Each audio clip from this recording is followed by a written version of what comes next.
Today we meet Nehemiah in our final look at him. And although I have to warn you, we could go on for a month with having more characteristics of Nehemiah. I'm sorry I wear you out with him.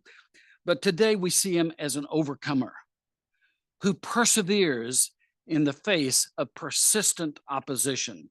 Let's begin by reading chapter 4, verses 1 through 6. When Sanballat heard that we were rebuilding the wall, he became angry and was greatly incensed. He ridiculed the Jews, and in the presence of his associates and the army of Samaria, he said, "What are those feeble Jews doing? Will they restore their wall? Will they offer sacrifices? Will they finish in a day?" He was implying that just by praying, they would raise the wall. "Can they bring the stones back to life from those heaps of rubble, burned as they are?"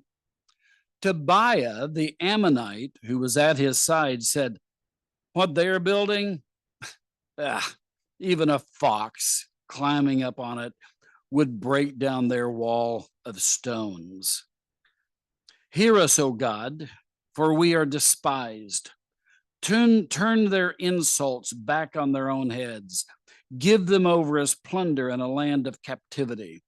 Do not cover up their guilt or blot out their sins from your sight, for they have thrown insults in the face of the builders." So we rebuilt the wall till all of it reached half its height, for the people worked with all their heart. Well, here's the bad news. Godly leaders will face opposition. It's part of the package. Now, we've already read that Nehemiah's opposition started even before he reached Jerusalem. These guys, Tobiah and Sanballat, were already growling at him, and he hadn't even touched a stone. And these same bad guys are making noise again.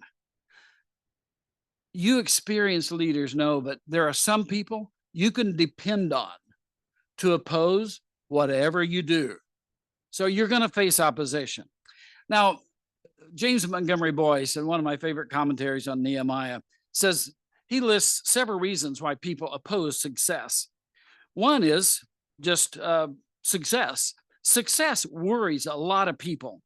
So when Sanballat and Tobiah saw these walls going up, I think they felt the money pressure, because if all the trade started going through Jerusalem instead of through their area, their income is going to go down. And as we were reminded last night, Babylon's economy, it's all about zero sum. We make money, you lose money. And if you have success, that will attract opposition. Actually, even if you're just really good at something, that will attract opposition. Not that I've ever seen that, but I've observed it in other people. There's also jealousy. Some people feel that there's a different agenda going on and they're worried about it. Some people feel excluded. Some people are suspicious of your motivations. Why are you doing this? Some people feel like they lose face when others succeed. Other people are just plain opposed to change. If you've ever been a pastor, you've faced that. And then, of course, the big one, we've got Satan. Satan is our enemy, and he is going to oppose anytime you try to do anything for God. So here's the bottom line. Be prepared for opposition. And particularly if you're working on an issue like money and financial discipleship. Satan hates for us to tamper with his domain. But just take a look at all the kinds of opposition Nehemiah faced. He had opposition from without, ridicule. What was his response? Prayer. Threat of violence. What was his response? Prayer and watchfulness. Discouragement. Reorganize, arm the workers. We read about that yesterday. We have opposition from within, and we'll talk about this a little bit more later. Greed and oppression. What's his response? Open confrontation. Then he has more opposition from without. Intrigue. What's his response? Firmness and prayer. Innuendo, what's his response? Open denial and prayer. Intimidation, exemplary conduct and prayer. You see how much this man depended on prayer? Let it be said of us as well. Now, let's focus on this just a little bit, the opposition by ridicule. Because opposition by ridicule can really be effective because we're all painfully aware of our own inadequacies, of our own weaknesses. And actually, that's not at all a bad thing. You see in verse 1 that we just read, Sanballat ridiculed him. Nehemiah didn't retaliate. He didn't snap back. We don't need to lower ourselves to the level of our critics, but he did two things. First, he, surprise, prayed, because his prayer was a reminder that this work was God's work. And it restored his perspective. And then he went on with his work. And that verse 6 is my favorite one. Have they been threatened? They've been insulted. And these are not light threats. These armies all around them could have easily overthrown them. They could have wiped them off the map. So they've got all this going. And then it just says, verse 6, so we rebuilt the wall. That's a very Jewish way to say it. Oh, so we rebuilt the wall. We go on. Now, here's an interesting side of this, though, that sometimes we need to admit that opposition or a negative response may be justified. Because who among us is perfect in our leadership? I mean, sometimes opposition is necessary, and sometimes we've deserved it. So as leaders, we need to be humble before the Lord and others and examine our own hearts to see if the criticism is valid. I have to admit to you, in my 51 years of leadership, I have been stung bitterly time after time by criticism and opposition. But now looking back, it's amazing the number of things, good lessons, wonderful lessons, the kernel of truth I was able to pull out. They meant the criticism for bad, but God meant it to help teach me lessons. So always be open to hearing your harshest critic. But then they have threat of violence, verses 8 and 11. So here these workers are tired. They're only half done with the wall. They're bogged down. They're surrounded by enemies. So Nehemiah stopped the building. We read about this yesterday. And what did he do? He had a change of strategy. He armed them. And then so they're working with a sword in one hand and a trowel in the other. But he stayed right with them. So let me ask you. Now, it'd be nice if some of you are in a sweet place where you're not facing any opposition right now. That would be nice. I wish you well to stay there a long time. But what kind of opposition are you facing right now? And what can you learn from this opposition? You will face opposition. Now, do you want more bad news? There's more bad news. Because godly leaders must deal with discouragement. It's a part of the package as well. So verse 10, their strength is giving out. There's so much rubble, the job seems impossible. How do we respond to discouragement? Now, in our honest moments, we have to all admit that whatever face you put on in public, you have had times of discouragement. How do you deal with that? Well, Nehemiah addressed it very directly. Look at verse 14. He said to the people, do not be afraid. That's speaking very directly. And then he gave his people a reason to continue. The Lord is great and awesome. But be honest, it will require action on your part. Fight for your brothers, your sons, your daughters, your wives, and their homes. And then model perseverance. You see what he did? We all returned to the wall, each to his own work. And of course, sometimes you have to adjust your plan. Arming the people was one thing they made, the change they made. When things get bad, keep going. Don't let discouragement stop you. Then we read about opposition by intrigue. I referred to this in passing yesterday, but we need to read this because it's really toxic. Chapter 6, verses 1 through 4. When word came to, oh, here's our two buddies again, Sanballat and Tobiah. Oh, it's great to see you guys again.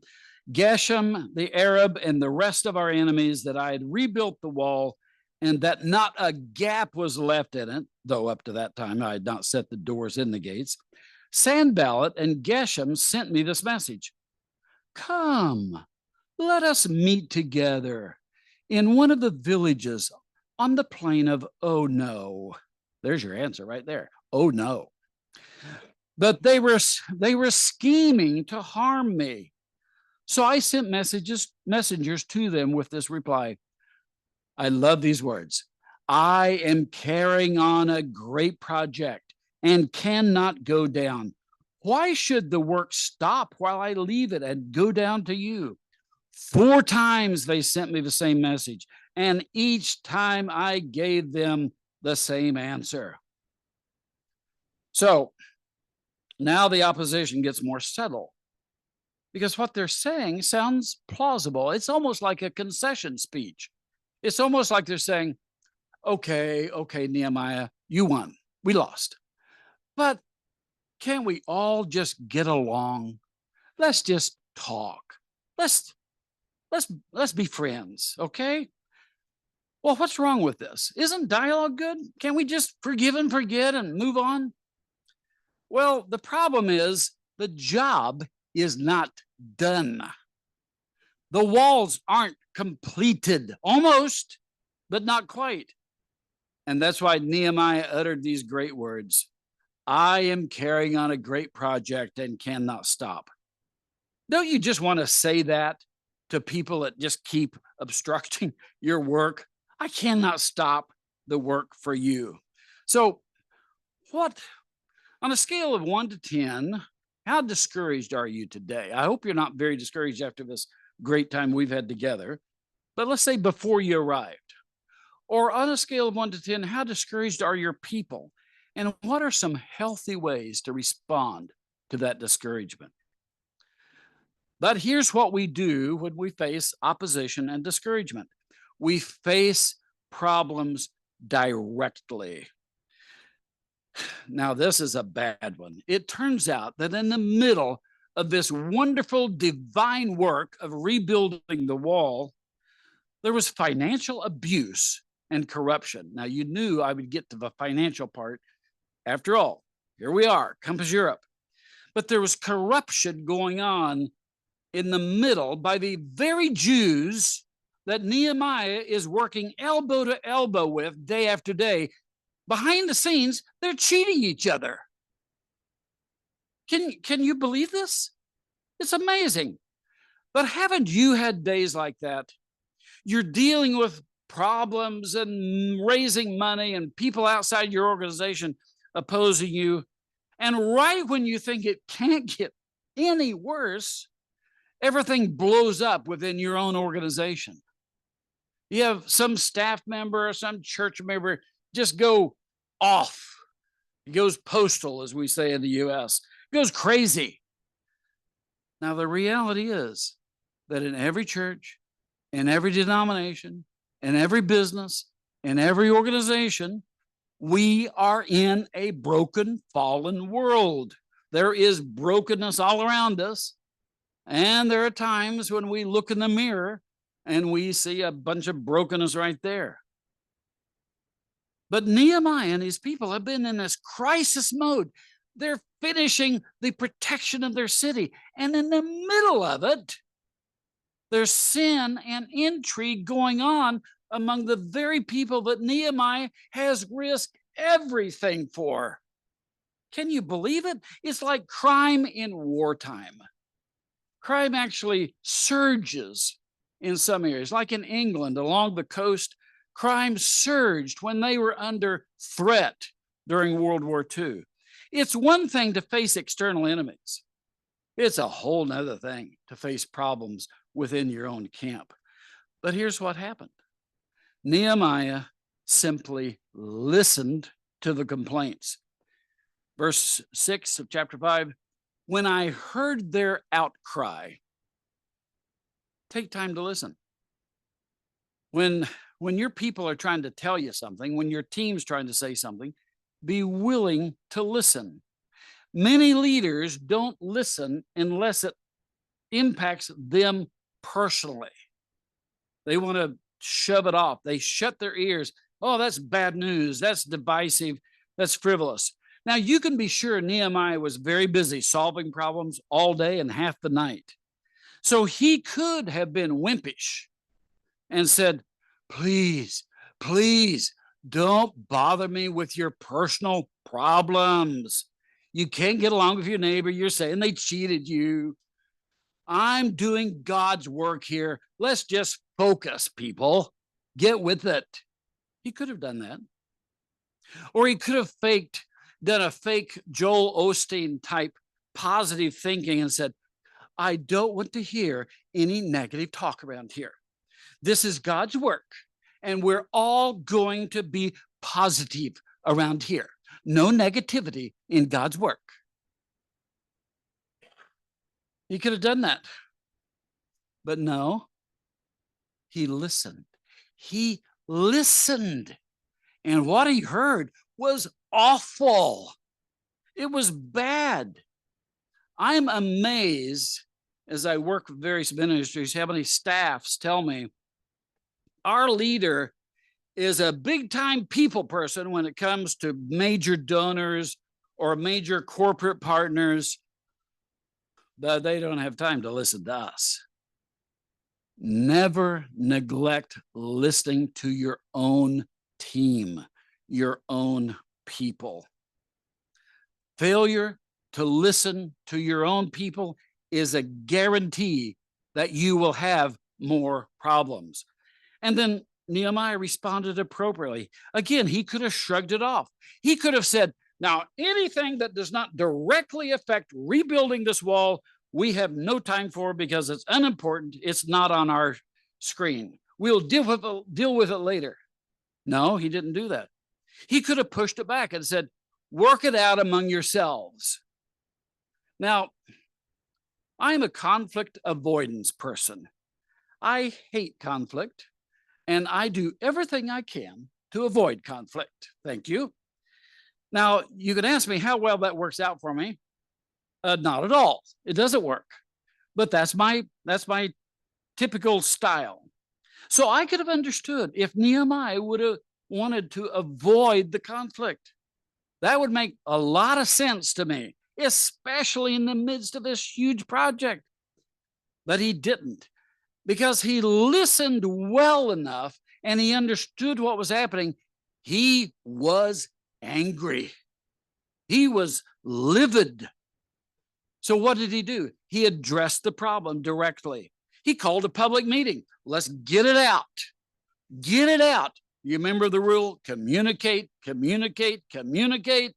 Sometimes you just got to get everybody together and let's have it out. Confront those who are in the wrong.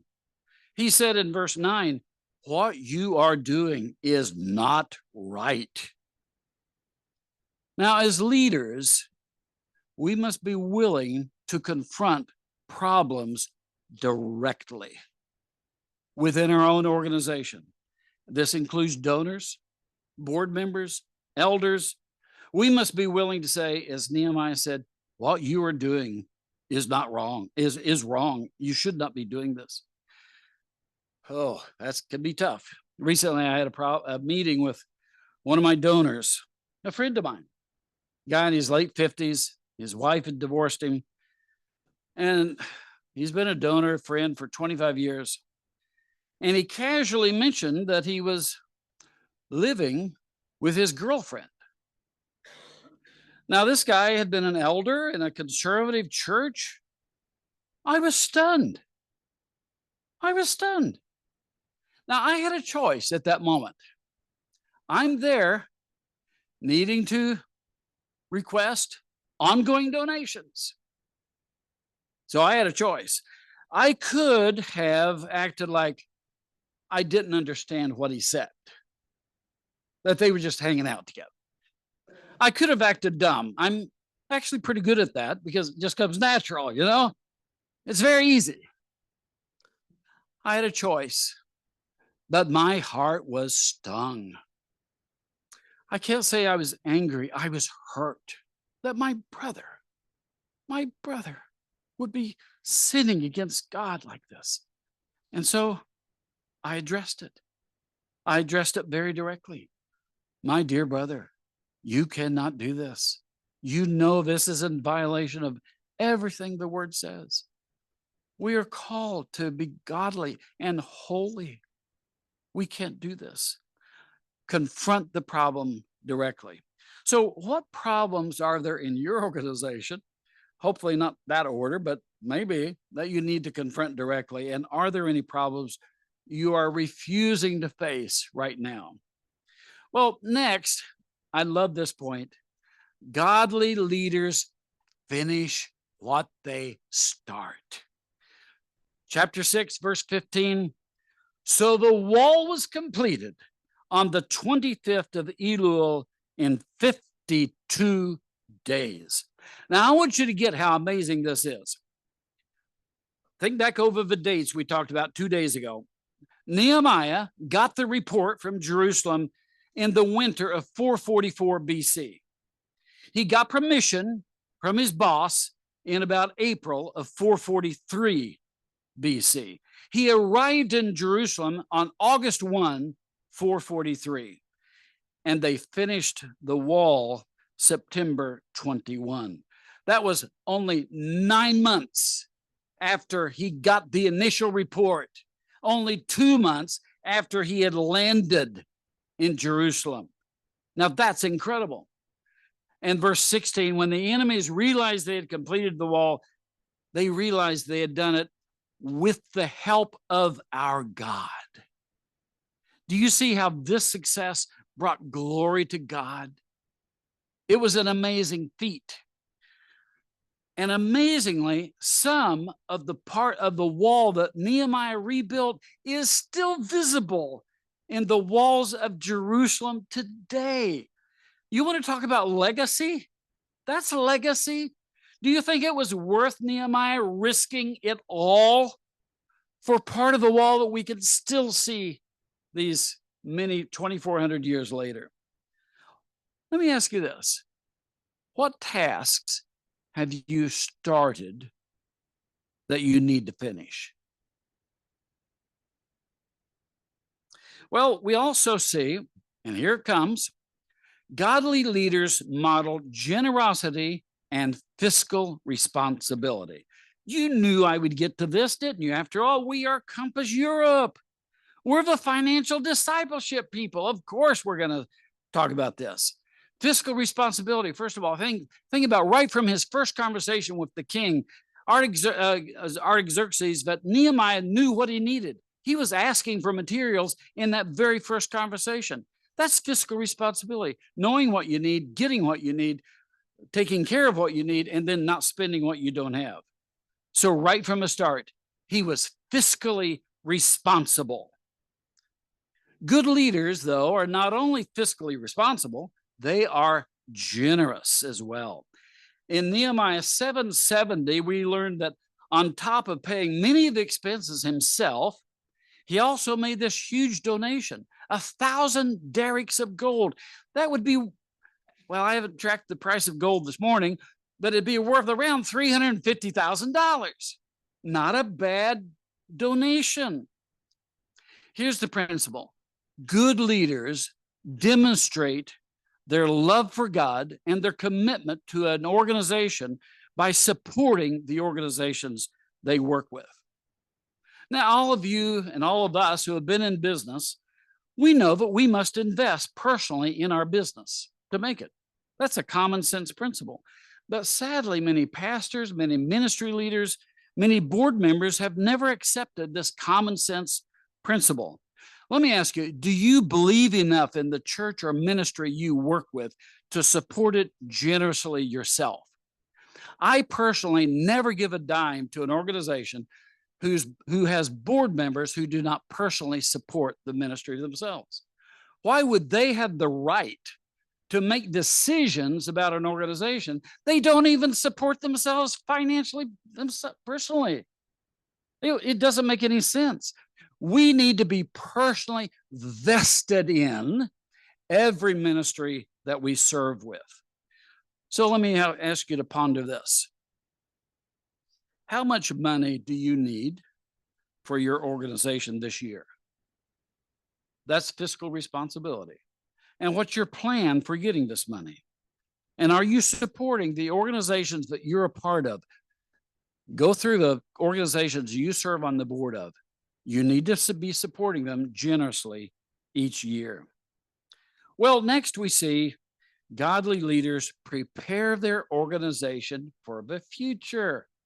Now, I did not realize when I prepared this point that we would be seeing that in person last night.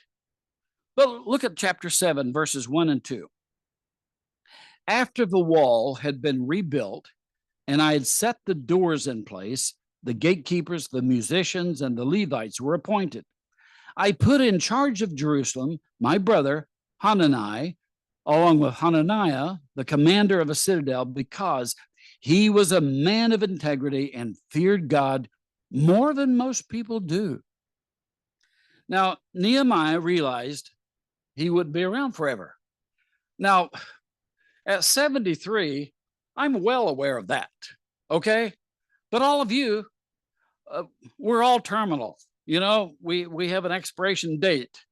None of us will be around forever. That's why we're always preparing for the next generation. We're always preparing. This is why Peter has been faithful over the years. He's passed the baton. That's what we do as godly leaders. So here's the wall is rebuilt, and now Nehemiah realizes, okay, now I need to prepare them for the next chapter. He knew he was heading back to his day job with King Artaxerxes. He's not going to be around. And that was what was so beautiful about what we saw here last night between Bert and Pavel, passing the baton. Watch and learn, people. That's how succession's done. It was well done, people. You guys, congratulations.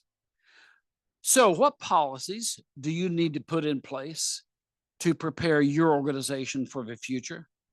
And what individuals do you need to train to prepare for the future? Well, here's another important part as well. Good, godly leaders seek the spiritual health of their people. Nehemiah knew all along it wasn't enough to rebuild the wall. He knew that people needed an encounter with God. They needed to repent of their sins. They needed to sense his touch. And so he led them through celebrations along with his good friend Ezra, who had been there 14 years before he got there. So that's what Ezra and he did in chapters 8 through 10. In his great book by Arthur Wallace, In the Day of Thy Power, he says, God can do more in a day than we can do in a decade. And that's what God did when they had this massive festival of repentance and forgiveness. So what are you doing to help each member of your staff be in good spiritual health? Well, another side of that is godly leaders celebrate. The wall was completed on September 21. I've got a typo on this. It's 443, not 444. But after that, the people celebrated the normal festivals. But then they said, let's dedicate the wall. Let's celebrate the wall. And so chapter 12 is this jubilant description of their celebration. But look, I want you to see how well organized it was, carefully planned. They didn't just say, hey guys, let's, what do you say next Tuesday? Let's get together and have a celebration. No, this was way too important. They planned it. Every person knew what they were to do, where they were to be. because they knew that a well-organized event should be a clean conduit through which the Holy Spirit can move without the jolts and jars that can come when there's not been a planning. How long has it been since you led your people in a good celebration? It doesn't have to be over rebuilding a 1.5 to 2.5 mile wall. There could be smaller events that you celebrate. Look for reasons to celebrate. And then finally, godly leaders persevere. Let's read chapter 13, verses 6 through 8.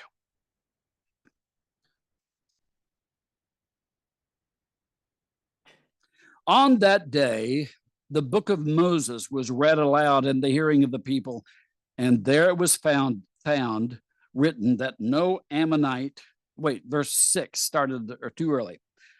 Verse 6, chapter 13. But while all this was going on, I was not in Jerusalem, for in the 32nd year of our king Artaxerxes of Babylon, I'd returned to the king. Sometime later, I asked his permission, still a man under authority after all those years, and came back to Jerusalem. Here I learned about the evil thing Eliashib had done in providing Tobiah a room in the courts of the house of God. I was greatly displeased and threw all Tobiah's household goods out of the room.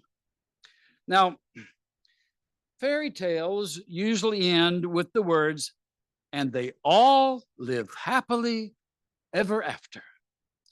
Unfortunately, in the real world, there's rarely a living happily ever after. And any of you who are leaders for any amount of time know this. But sometimes naive Christians, we still want to think, oh, if we could just get the right staff members, then we would all live happily ever after. Or if we could just raise X amount of money, we could live happily ever after. Or if we could just get Compass Europe into so many countries, we'll live happily ever after. Or if we could just have a new building, happily ever after. But that's not real life. I mean, look at poor Nehemiah. What in the world is happening?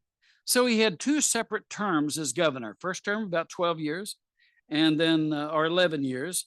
He went back to Persia, did his day job, and then came back for after about 12 years. So he returned in 420. So think about this. He was about 40 when he first arrived in Jerusalem and served there until he was about 52. And then when he returned for his second term, he was around 65. But when he got back that second time, he faced some awful, it made the broken wall look easy because he was facing decadence and backsliding among the people on a major level. Now they were working with Nehemiah's old enemy, Tobiah. They weren't just cooperating with him. They put him in the temple of God in violation of the law of God. We're talking crazy stuff here. Okay? Do you get how crazy this is? And he was understandably angry. He was incensed. But you need to know, it wasn't about some personal offense. He was angry about the disobedience to a holy God. These people had covenanted before God to serve him, and here they're grossly sinning. But what is impressive is after all these years, Nehemiah is still on target. He's still focused on excellence and bringing glory to God. After all those years, he's 65 now. We see him taking direct action to solve these problems, and he uses the full authority of his governorship to do this. You see, wielding the authority God gives you as a leader is not always nice, and it's not always easy, but it's important to be done. Nehemiah could have been enjoying an easy, luxurious life back in Babylon. You can be sure he had this massive mansion in Babylon, second man in power in the whole empire. No doubt he had children and grandchildren there. He could have been taking it easy. So why was he there? Why was he there? Because godly leaders persevere. We don't back away from our calling. This doesn't mean we don't have to change organizations occasionally or change jobs, but we do not back away from our calling. I'll admit I've had tough times in these years when voices around me were saying, Daryl, just give up. You've totally messed it up. So just give up. Quit. I had a board member. We were way short of money, and he just kept saying, almost every day he would call me. He said, Daryl, you got 3 weeks. You're out of business. You're out of business. You're done. Next week, Daryl, you're out of business. You got 2 weeks. Time's running out. You're done. Just give up, okay? Give up. But the one thing that kept me going, even when I had made bad decisions, even when I exercised bad judgment, even when I had acted foolishly and done the wrong thing, the one thing that kept me going was, this is God's work. This is God's work, and I can't back away. He asked me to do this, and all I want is to be faithful to him. I can't back away. I can't quit. I know everything. It all makes sense that I should just quietly exit into the shadows. I know, I understand why people would say that, but I can't. I can't, because it's God's work. Do you have that burning in your soul that what you have committed your life to is the work of God? Well, with God's grace, I will turn 74 in June.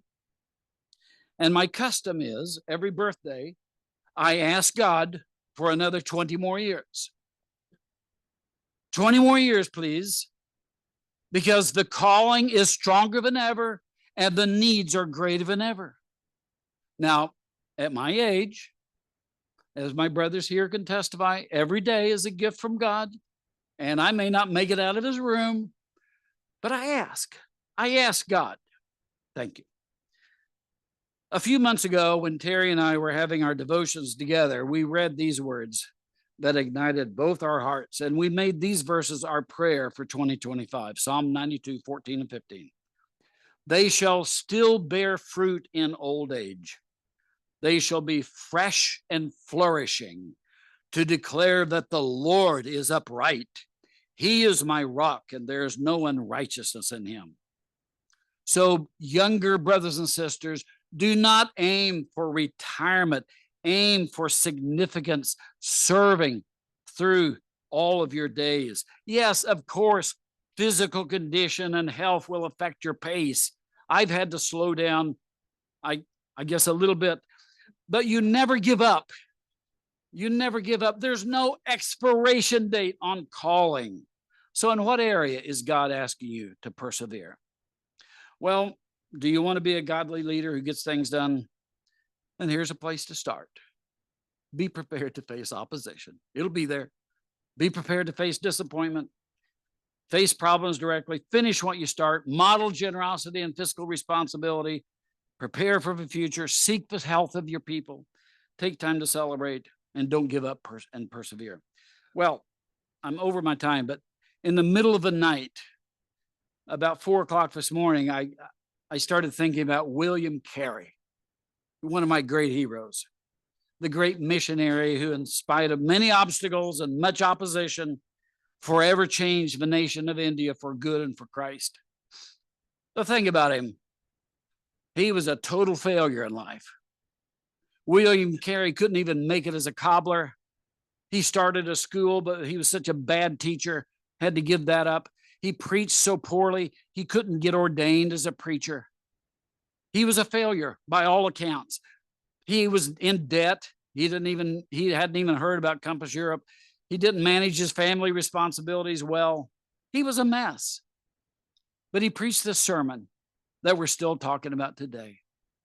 He preached this sermon in his own weakness, and then he lived it out the next many decades of his life. He said, expect great things from God. Attempt great things for God. That's our calling, brothers and sisters. We expect great things from God as we try to impact all of Europe with financial discipleship. We expect great things from him. And at the same time, we attempt great things for God. Thank you.